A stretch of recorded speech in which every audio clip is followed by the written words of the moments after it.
Bonjour et bienvenue dans le monde du Guero Loco. Ceux qui ont déjà essayé d'imprimer du nylon, vous avez peut-être déjà remarqué qu'il faut le déshydrater. Le nylon, lorsqu'on le laisse ouvert ou lorsqu'on le laisse à l'extérieur dans un environnement pas contrôlé, il peut absorber jusqu'à 25% de son poids en humidité. Alors, ce qui arrive lorsqu'on l'imprime et il est très humide, la qualité n'est pas là du tout. Puis en plus, on va entendre des puis on va voir de la fumée, un petit peu de vapeur s'échapper de la buse. Puis la qualité de l'impression n'est pas bonne du tout, l'adhérence n'est pas bonne du tout. Alors il faut absolument garder son nylon au sec. Une des techniques pour le garder au sec, c'est dans des sacs hermétiques comme ça, avec des sacs de silica. Comme ceci, cependant, il faut les changer de temps en temps parce qu'un coup qu'ils ont absorbé de l'humidité, ils sont plus efficaces et il faut les déshydrater. Pour les déshydrater, j'ai essayé de les mettre au four pendant 4 à 6 heures. C'est pas l'idéal. Ça utilise le four pendant 4 à 6 heures. Ça prend de l'énergie parce qu'on a une grosse espace à chauffer. En plus de ça, on ne peut pas utiliser le fourneau durant ce temps-là. Puis, c'est pas très utile dans une cuisine dans ce cas-là. Puis l'été, ça réchauffe énormément la maison. Alors, je vais vous présenter la technique que j'ai pour déshydrater mes filaments.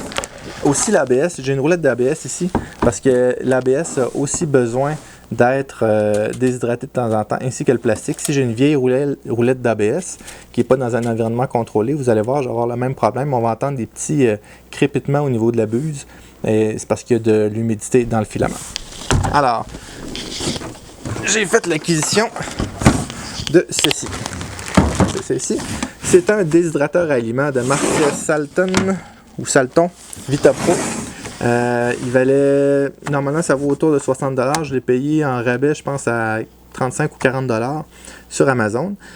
C'est fait pour mettre des aliments dedans. Et puis ce qu'on fait dans les différentes couches, on met les aliments, ça le déshydrate. Et puis, ainsi de suite. On peut l'ajuster de 35 à 70 degrés. Et puis, ça prend beaucoup moins d'énergie, c'est très peu bruyant, puis ça ne dégage pas beaucoup de chaleur. Cependant, comme vous pouvez voir, on ne peut pas mettre de filament dedans, parce que c'est tous des petits plateaux. J'ai essayé je me suis désigné des côtés, puis un dessus pour mettre mes filaments dedans. Cependant, après plusieurs tentatives d'essayer de l'imprimer, j'ai pas été capable. Ça fait 33 cm et demi de diamètre. Quand j'ai essayé de l'imprimer sur ma Little Monster en ABS, parce que je voulais pas l'imprimer en plastique pour pas qu'il se déforme, j'ai essayé d'imprimer toute d'une pièce. Puis l'extérieur, rendu à cette grandeur-là, les côtés ne chauffent pas beaucoup. Alors l'ABS n'arrêtait pas de décoller. Ça a été la catastrophe. Je pense que j'ai passé 3/4 d'une bobine de filament à essayer, sans compter les heures d'impression.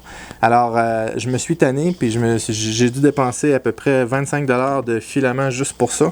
Alors, j'ai trouvé une solution alternative, peu dispendieuse et efficace.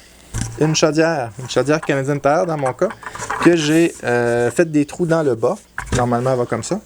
J'ai fait des trous dans le bas pour laisser évacuer l'air et puis j'en ai profité pour mettre la poignée sur le dessus.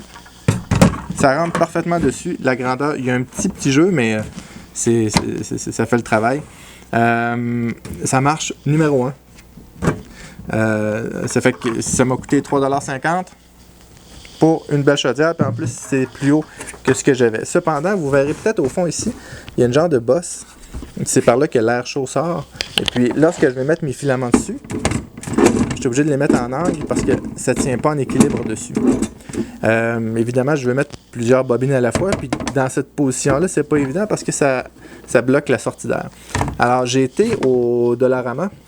C'est un magasin avec des produits peu chers.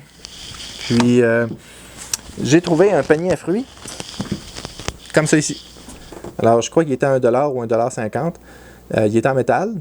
Alors, tout ce que j'ai à faire, c'est le revirer de côté et le mettre sur le dessus. L'air peut circuler aisément. Puis je peux empiler mes filaments par-dessus ça. Alors là, évidemment, on enlève les sacs. C'est juste pour la démonstration. Je n'ai pas envie d'ouvrir mon nylon pour envoyer de l'humidité dessus. Et puis, je mets ma chaudière par-dessus et je laisse ça tourner pendant 4 à 6 heures pour déshydrater le tout. Il rentre jusqu'à 4 bobines. Je pourrais prendre un plateau un petit peu plus bas puis rentrer jusqu'à 5 bobines dedans au moins. Alors, super efficace. relativement économique. Je sais qu'il y a des produits qui se vendent spécialement faits pour ça. Autrement dit, c'est exactement la même base, la même marque, tout. Sauf que ça vient avec un contenant qui a été moulé pour ça. Cependant, ça coûte 100$. Alors, si on calcule les coûts, ça m'a coûté 40$, plus 3,50$ de chaudière, plus 1,50$. Ça revient pas cher. Ça revient à 45$ pour le tout. Et ça fonctionne, à part les taxes, et ça fonctionne super bien. Ça prend moins d'énergie qu'un fourneau. Et puis, c'est moins dérangeant. Ceux qui ont des fours au gaz, je ne sais pas comment vous pourriez faire ça. Je ne sais pas si vous pouvez mettre un four au gaz à 35 degrés, peut-être. Nous, c'est des fours électriques. On a des fourneaux électriques. Alors, j'espère que cette vidéo-là vous a aidé. J'espère que ça va vous aider à imprimer votre nylon et d'autres, à donner une deuxième vie à vos filaments aussi. Alors, si vous avez aimé la vidéo, si ça vous a été utile, s'il vous plaît, mettez un like, abonnez-vous à la chaîne et à bientôt.